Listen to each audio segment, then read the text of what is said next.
So here we are at Corney and Barrow with Édouard Moueix. Édouard, this is turning into an annual tradition now, which is lovely. And thank you for being with us.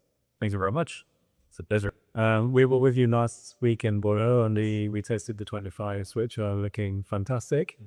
We've just done a little session with the team to look at some older vintages. So, really interesting morning looking back at some 17s, 18s, 19s, 21s. And so that was great. But we're now going to focus on the 25 vintage. And could you start, please, just by telling us a little bit about 25? And the season, first of all, we got quite lucky to come after the season of 24 because the water reserves were quite high. And the season of 25, we had very early bird break, but now it's quite common. We had no frost. The flying went well, but the spring from early May until end of August, we had very little break. So it's very much a vintage of droughts. A few showers here and there, but it was quite scarce, you would say. And different vineyards, different appellations have a completely different profile in terms of storm. But overall, it's warmth and dry weather that dominated the style of the vintage, meaning that we managed to reach a really nice maturity because it was warm. We had rain just before the harvest that really helped the vine punish the tannins. There's quite a bit of tannin in the wine. They're classic in that sense, but very ripe and well integrated. So we say fondu in French, and beautiful maturity in terms of aromas for the wines. The big surprise for everyone, and it's true throughout Bordeaux, you would expect a much heavier style of wine in those conditions, and in fact, there's a lot of freshness and brightness in most of the wines. So for me, it's very much that sort of contradiction between a season that got us all very nervous, with the risk of producing wines which were too heavy, too concentrated, and the result which has the maturity and the brightness. Yeah. That was suddenly one of my big surprises from tasting. You used to read about the tannin levels are very high. It was a very warm summer. And as you say, you did have that sort of burst of rain level, which I think just serves to make everything a bit more, a bit fresher and sort of brighten up the profile of the wines. Exactly. And it was quite an early harvest as well. Early harvest, we started on September 1st. We had started on September 1st in 22 as well. Some people started earlier. The wines were much earlier. It was ready. But we have earlier starts as well because the bud breaks are earlier. Yeah. Okay, so we have a couple of questions about drinking because, it's very important to get people drinking these wines and enjoying and appreciating them.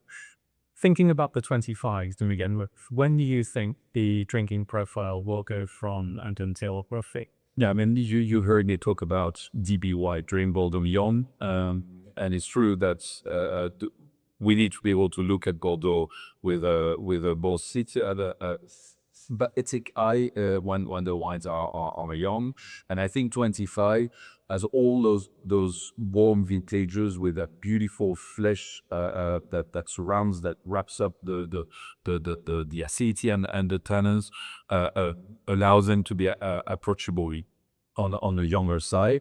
We were just talking about the 18, which are absolutely beautiful now. Be careful with the temperature of the wine, as always. With that structure that you have in the wine and that freshness, the acidity that holds everything together and pulls the wine, it gives it more neck.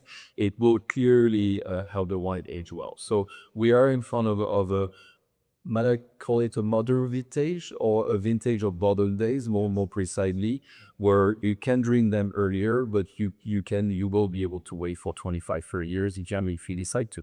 So, I think the message that we would like to impart, and I'm sure you agree with this, is that people shouldn't be afraid of opening Bordeaux young. There is this kind of, particularly in Britain, a sort of mentality that you have to leave your wines for a certain amount of time before approaching that. More and more, this has not been the case, and I think that's a good thing. So, people should take a plunge and pull those course. And then moving on to some other vintages from the last 10 years. So, if you Then you could mention two wines. You have different wines to choose from, and 2 vintages. One that you think is drinking beautifully now, and one that you think will benefit from slightly longer aging. Well, if we look at Pomerol more specifically within our properties, I really appreciate today the 9s and 10s for both La Petrus and for Trotalois. Yeah. Slightly different profile. I would drink the Trotalois 9 more than the 10. But and La Petrus, it's both are absolutely stunning. And for those Grand Vins, for me the ideal window is really between 10 and 15 years, and then then you reach a plateau that will last for quite a few years. But 10 and 15 years is great, and we are at those 15 years now for those 2 vintages, and they're shiny. Clearly, wines which will gain from aging. I would like to say the 15. Yes. Because the 15, which is a really nice vintage overall in Bordeaux, but more specifically on the Riebeck. And in this case, I would choose Bel-Air Monange 15, which is already giving a lot of pleasure, but will gain from waiting and other aging and other. Yeah, sure is. Yeah. Do you find that sometimes it will go through a slightly dominant period, sort of and close? It does very.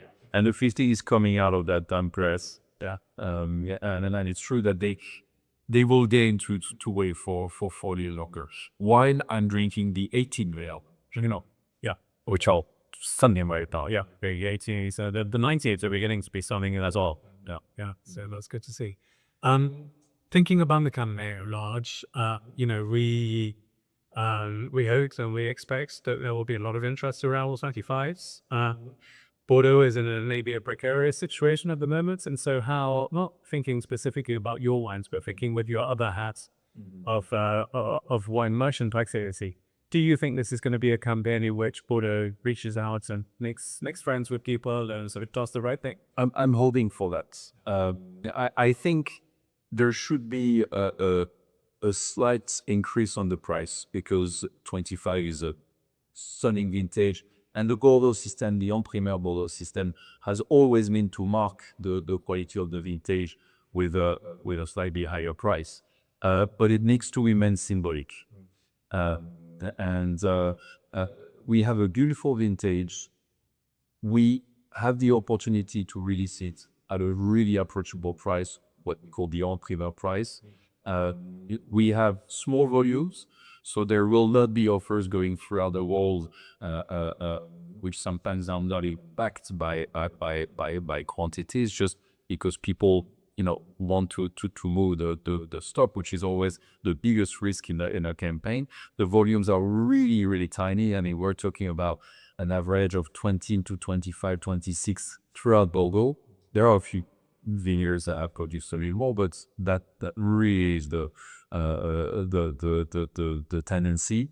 And so we have all the tools in our heads to have a really successful campaign. Yeah. Well, we are crossing everything to Sabibals. Yeah. We always finish with a sort of light-hearted, silly question of Corney, and this year's question is: if your 2025, let's say Bel-Air Monange, were an author, who would it be? So it can be somebody who's alive, somebody who is a historic figure. Who would it be, and why? Now, it's more than an author. It will be an author and a book that he wrote, and it would be Charles Dickens with Great Expectations, because it's clearly a vintage that, we were facing difficult conditions, and as a producer, when you have really dry weather like that, you have to make important choices that might impact your vineyard for the long future. And especially in France, where we have to pay with rules. And so the start was difficult, the decisions were difficult, but there is generosity and there is honesty in those wines, and I think that's the important message. Good one. Very good. Great Expectations. So thank you for choosing an English author as well. Thank you. Always, of course. Good to see you. But you see, thank you.